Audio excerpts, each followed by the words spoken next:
गौरी गणपती असो किंवा दिवाळी, फराळाच्या ताटात जर अशी एकावर एक पदर सुटलेली आणि जिभेवर विरघळणारी करंजी असेल तर सणाचा आनंद द्विगुणितच होतो. पाहणार आहोत पारंपरिक साठ्याचा वापर करून अगदी सोप्या पद्धतीने रसरशीत आणि अत्यंत खुसखुशीत लेअर असलेली, जराही तेलकट न होणारी साठा करंजी कशी बनवायची ते पाहूया. चला तर मग रेसिपीला सुरुवात करूया. तर सारण तयार करण्यासाठी जाड तळाची कढई ठेवायची आणि त्यामध्ये खोबरं भाजून घ्यायचं. आता हे खोबरं मंद आचेवर खोबरं भाजून घ्यायचं. सारण तयार करण्यासाठी काय लागतं? खोबरं आणि रवा. वजनी प्रमाणात 300 ग्रॅम खोबरं म्हणजेच 2 वाट्या आपण खोबरं घातलं आणि रवा वजनी प्रमाणात 300 ग्रॅम म्हणजे 1 वाटी आणि पोहे खायचे 4 चमचे वर घ्यायचं. रवा हा बारीकच घ्यायचा. आपण सुरुवातीला आता हे खोबरं सतत हलवत राहायचं. ते एकसारखं भाजलं जातं. खोबऱ्याला थोडा लालसर रंग येऊ द्यायचा. हे पहा, खोबरं आता लालसर भाजलं गेलेलं आहे. आता आपण हे एका ताटामध्ये काढून घेऊया. खोबरं हे लालसर भाजल्यानंतर काढून घ्यायचं, नाहीतर खोबरं करपलं की कडवट टेस्ट येते. या प्रकारे हे पहा, खोबरं आता थंड करून घेऊया. तोपर्यंत आपण आता रवा भाजून घेऊ. रवा कोरडा भाजायचा नाही. रवा भाजत असताना 1 चम्मच तुपाचा वापर करायचा आणि रवा मंद आचेवर भाजून घ्यायचा.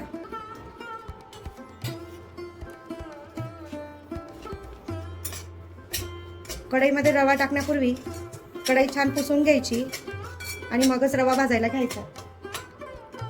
रवा ही तसाच सतत हलवत एकसारखा भाजून घ्यायचा. रवा मंद आचेवरच भाजायचा.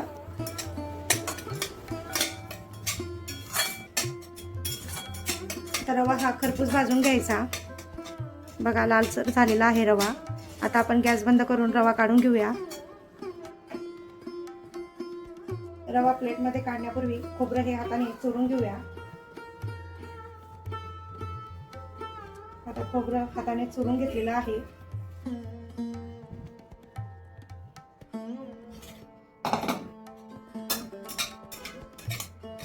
आता हा रवा खोबऱ्यामध्ये मिक्स करून घेऊया. खोबऱ्यामध्ये रवा काढून घ्यायचा आहे. आता खोबरं आणि रवा मिक्स करून घेऊया. आता कढईमध्ये तूप घालायचं 1 चम्मच आणि हे ड्रायफ्रुट्स परतून घ्यायचे.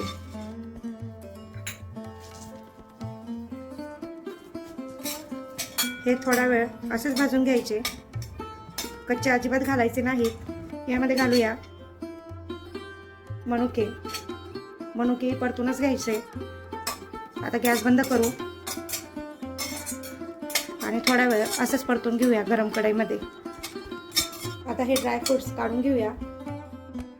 ड्रायफ्रुट्स या सारणामध्ये काढून घेऊया. आता हे मिश्रण सर्व मिक्स करून थंड करून घेऊया. आता खोबरं, रवा आणि ड्रायफ्रुट्स सगळं मिक्स करून घ्यायचे. आता हे सर्व मिश्रण थंड करून घेऊया. करंजीच्या वरच्या लेअरचं पीठ मळून घेऊ. यामध्ये 300 ग्रॅम मैदा घेतलेला आहे, म्हणजेच 1 वाटी मैदा घ्यायचा आहे. मोहनसाठी या चमच्याच्या हे चम्मच 8 चम्मच तूप हे घ्यायचं आहे. साजूक तूप घेतलेलं आहे. चिमूटभर मीठ घेतलेलं आहे. हे 8 चम्मच 300 ग्रॅम मैद्याला 8 चम्मच तूप हे मोहनमध्ये घालायचं आहे. आता हे तूप कडकडीत तापवून घेऊया. आता एका मिक्सिंग बाउलमध्ये 300 ग्रॅम मैदा घेतला होता तो घालूया. चिमूटभर मीठ घालायचं. आता तूप हे कडकडीत गरम झालेलं आहे ते घालूया 8 चम्मच.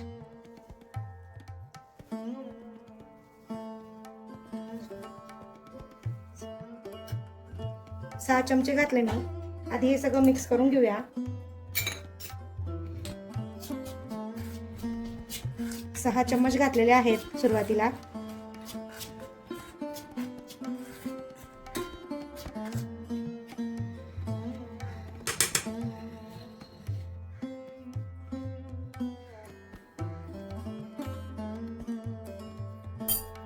परत 2 चम्मच राहिलेले तेही टाकून घेऊया.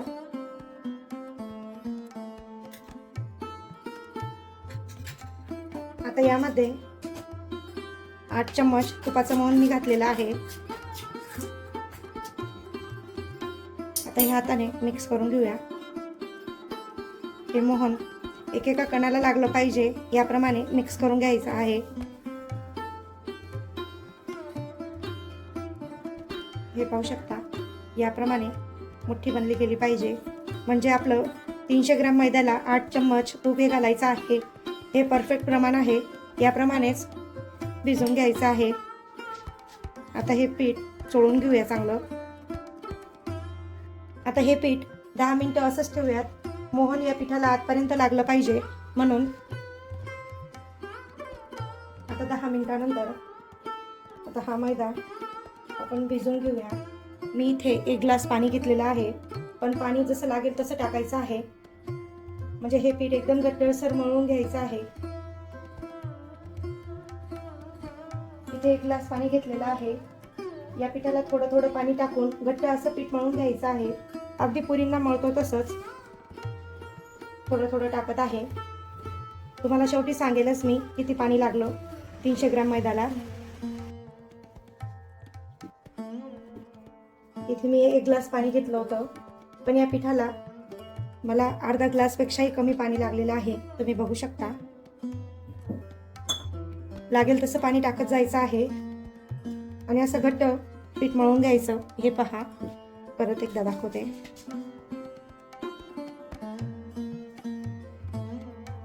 अगदी पुरीनं मळतो तसंच. यावर झाकण ठेवून 20 ते 25 मिनिटे हे पीठ असंच ठेवूया. तोपर्यंत साठा बनवून घेऊया. साठा बनवण्यासाठी लागणारे आपल्याला कॉर्नफ्लॉवर आणि साजूक तूप. आता याचं प्रमाण सांगते. साठा बनवण्यासाठी एका प्लेटमध्ये 8 चमचे कॉर्नफ्लॉवर टाकायचं. 8 चम्मच कॉर्नफ्लॉवर घेतलेला आहे. आता या 8 चम्मचला 4 चम्मच साजूक तूप टाकायचं आहे.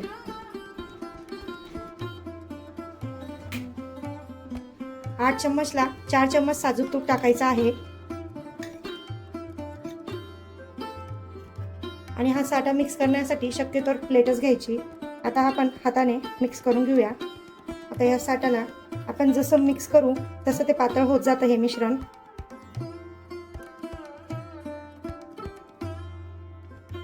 हे पहा, याप्रमाणे होतं.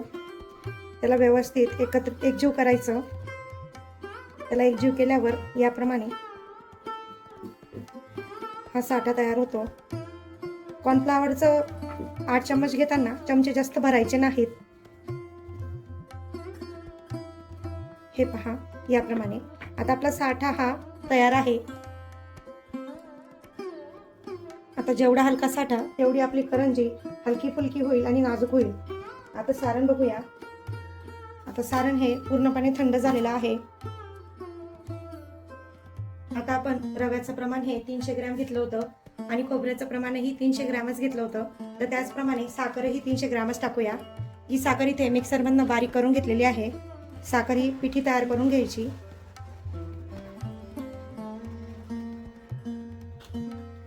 आणि हे आता मिक्स करून घेऊया. सारण सगळं मिक्स करून घ्यायचं आहे. हे साखरेचं अतिशय परफेक्ट प्रमाण आहे. तुम्ही आता मी हे प्रमाण सांगितलं आहे. तुम्हाला जर थोडं करायच्या असतील करंजा तर तुम्ही थोडं प्रमाण घेऊनही करंजा करू शकतात. या ठिकाणी तुम्ही कमी जास्त प्रमाण करून या करंजा बनवू शकता. आता यामध्ये टाकूया वेलची पूड. ही एकत्र करून घेऊ. आता तयार आहे सारण. आता यामध्ये पाहूया, मैदा आपला छान झालेला आहे. मैद्याला झाकून ठेवल्यावर मैद्यामध्ये ग्लुटेन तयार होऊन तो सैल होतो. यासाठी काय करायचं, आता जर सैल झाला यामध्ये थोडा मैदा मिक्स करून त्याला परत घट्टसर करून घ्यायचा. आता याचे आपण 6 गोळे तयार करू. आता याचे 6 गोळे तयार करून घेतले. आता हे 6 उंडे तयार केले होते याची चपाती लाटून घेऊया. आणि हे 6 उंडे अर्धवट झाकण ठेवून झाकून देऊया. आता याची चपाती करायला घेऊया.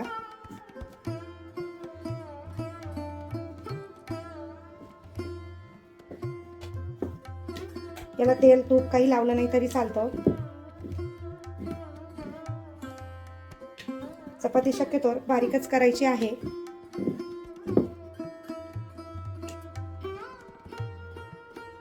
हे पहा, याचप्रमाणे आता ही चपाती काढून घेऊया.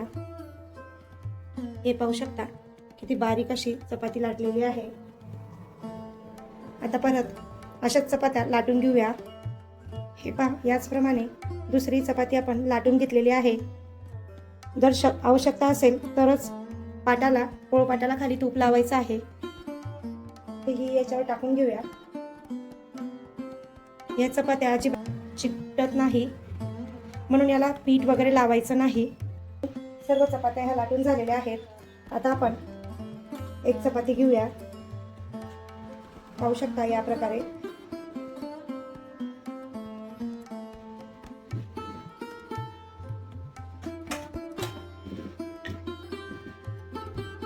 आता या चपातीला साठा लावून घेऊया.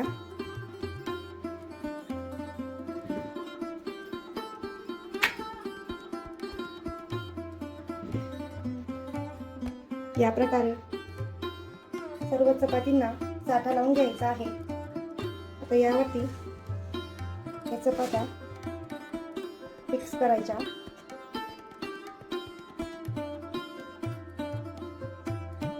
यामध्ये एअर राहायला नाही पाहिजे, ती काळजी घ्यायची. म्हणून सुरुवातीला तसं दाबून घ्यायचं. हे पहा, यामध्ये एअर आहे. यातली एअर पूर्णपणे काढून घ्यायची असं दाबून. या पद्धतीने परत यावरून थोडा थोडा साठा लावून घ्यायचा आणि त्याला व्यवस्थित पसरवून द्यायचा हाताने.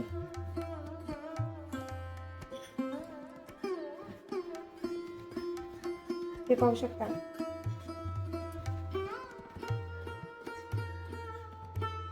जास्त एकाच ठिकाणी लावायचा नाही साठा. याच प्रकारे चपाती तशीच ठेवून घेऊ आणि परत यालाही तसंच दाबून द्यायचं. आता याचप्रमाणे त्याला साठा लावून घेऊया.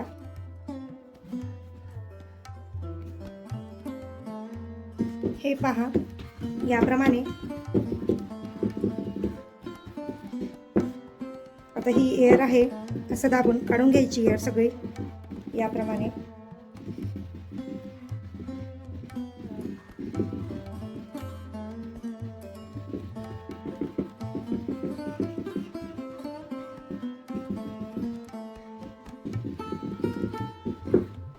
आता पहा, याप्रमाणे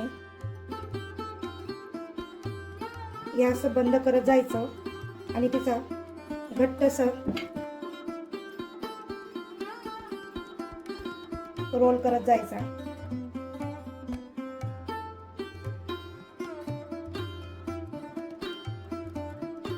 हे पहा, याप्रमाणे असं त्याला दाबून घ्यायचं. परत रोल केला की परत असं थोडं दाबून घ्यायचं.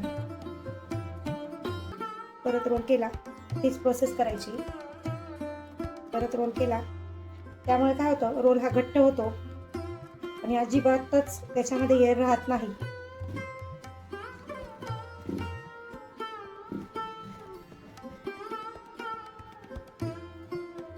हे पाहू शकता. आता काय करायचं, हा रोल मध्यभागी कट करायचा. या पद्धतीने डायरेक्टली असं दाबून कट करायचा नाही, असं चाकू मागे पुढे करत कट करायचा. हे पहा, किती छान लेयर्स दिसत आहेत.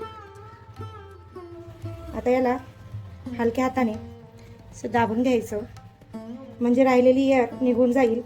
ज्याप्रमाणे आपण भाकरवडीला कसं करतो त्याचप्रमाणे. हे पहा, तर यालाही तसंच.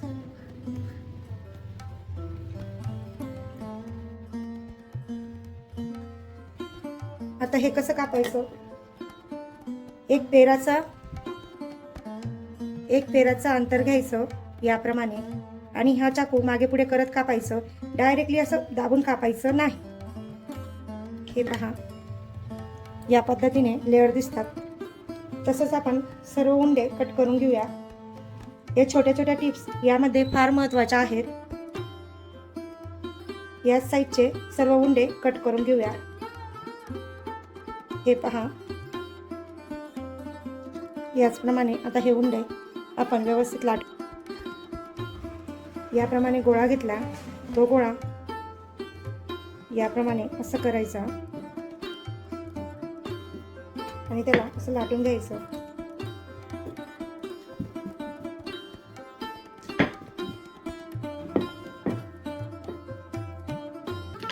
हे पहा, याचप्रमाणे आता ह्या साच्याला यामध्ये ठेवायचं.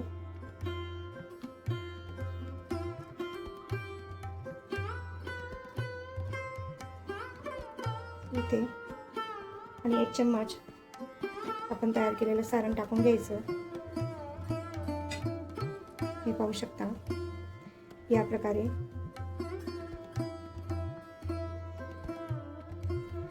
आता ह्या काठाला दूध पाणी लावून घ्यायचं. वाटीमध्ये दूध पाणी एकत्र करायचं, काठाला लावायचं आणि हा जो वरचा पदर आहे तो दुमडून घ्यायचा, वरचा भाग. कारण काय होतं, इथे कट होण्याची शक्यता असते, म्हणून शक्यतोवर हे दुमडूनच घ्यायचं साचामध्ये करत असताना. हे पहा, याप्रमाणे.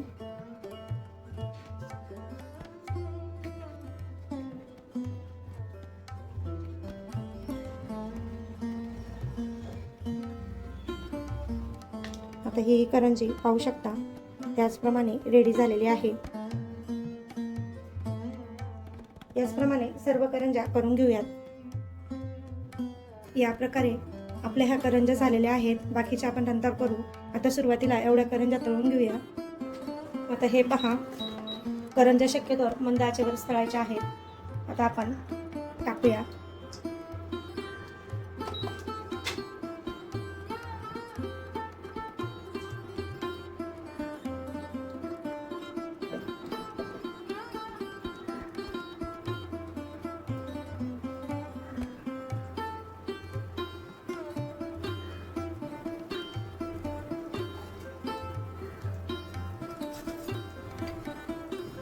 करंज्या ह्या मंद आचेवरच तळायच्या आहेत. हे बघा, याप्रमाणे. तेल जास्त कडकडीत नको, नाहीतर त्या कुरकुरीत होत नाहीत.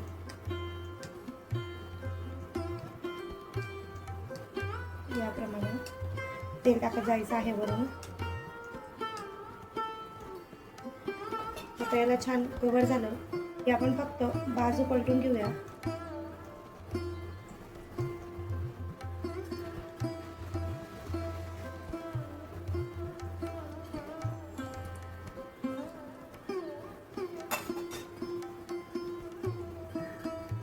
हे पहा, आताच करंजींना छान लेअर सुटायला लागलेले आहेत. पाहू शकता किती छान लेअर आलेले आहेत. हे पहा, छान सोनेरी कलर आलेला आहे. लेअर बघू शकता किती छान आहेत.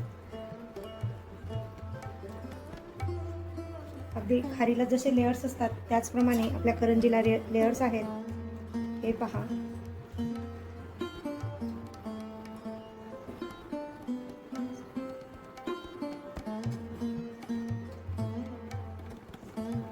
आता सोनेरी कलर आल्यावर आपण काढून घेऊया करंज्या.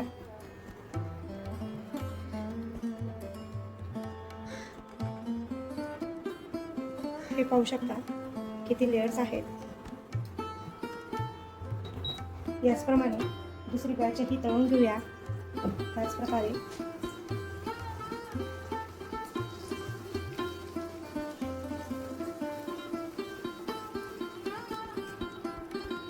हे पहा किती छान वाटत आहे.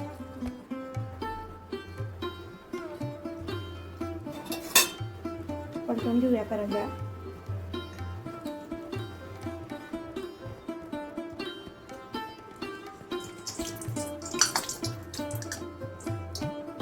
याच प्रकारे दुसरी बॅच ही काढून घेऊया. बघा, सोनेरी रंगाला काढून घ्यायचे आहे. हे पाहू शकता किती छान लेयर्स आलेले आहेत.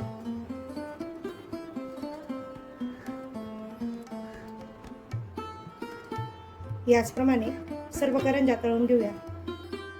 हे पाहू शकता खारीसारखे लेयर्स असलेल्या चवीला अप्रतिम लागणाऱ्या खुसखुशीत नाजूक साजूक करंज्या तयार आहेत. किती छान, किती लेयर्स असलेली करंजी आपली इथे रेडी आहे. हे पाहू शकता करंजीला किती लेयर्स आहेत. रेसिपी कशी वाटली कमेंट करून नक्की सांगा. व्हिडिओला लाईक करा, शेअर करा आणि आपल्या स्वातीच रेसिपी चॅनलला सबस्क्राईब करा. पुन्हा भेटूया अशाच नवनवीन रेसिपीसह. धन्यवाद.